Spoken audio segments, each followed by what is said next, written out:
કેમ છો બાળ મિત્રો? આજે હું તમને કાચબા અને ચકલીની વાર્તા કહીશ. વાર્તાનું નામ છે કાચબા અને ચકલીની મિત્રતા. એક હતા કાચબાભાઈ અને એક હતા ચકલીબહેન. કાચબાભાઈ એક નંબરના ઊંઘણશી, ચકલીબહેન સમય અનુસાર કામ કરવાવાળા. બંનેની મિત્રતા થઈ. ચકલીબહેન કાચબાભાઈને જ્યારે મળવા જાય ત્યારે કાચબાભાઈ ગાઢ નિંદ્રામાં જ હોય. કાચબાભાઈને સમય વિના ઊંઘતા જોઈ ચકલીબહેનને તેમની ચિંતા થઈ. એક દિવસ ચકલીબહેન સૂરજ દાદાથી પણ વહેલા ઉઠીને કાચબાભાઈ જોડે પહોંચી ગયા.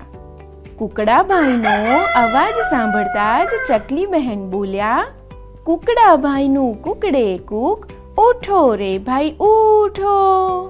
કાચબાભાઈ આ સાંભળીને હડુપ કરતા ઊભા થઈ ગયા. ચકલીબહેન કાચબાભાઈની પીઠ ઉપર બેસી ગયા અને બોલ્યા, ચાલો ઝરણાની નીચે નાહવા. ઝરણા આગળ પહોંચતાની સાથે જ સૂરજદાદા દેખાવા લાગ્યા. ઝરણાના વહેતા સુંદર પાણીના અવાજે કાચબાભાઈની ઊંઘ ઉડાડી દીધી. બંને મિત્રોએ પાણીમાં ખૂબ મસ્તી કરી અને નાહ્યા. સવારનું વાતાવરણ જોઈ કાચબાભાઈ ખુશ થઈ ગયા. પક્ષીઓનો અવાજ સાંભળતા જ ચકલીબહેન બોલ્યા, પક્ષીઓનું કલરવ કલરવ, ખાઓ રે ભાઈ ખાઓ.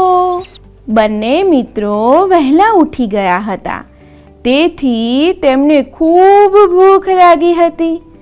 બંને પેટ ભરીને ખાધું.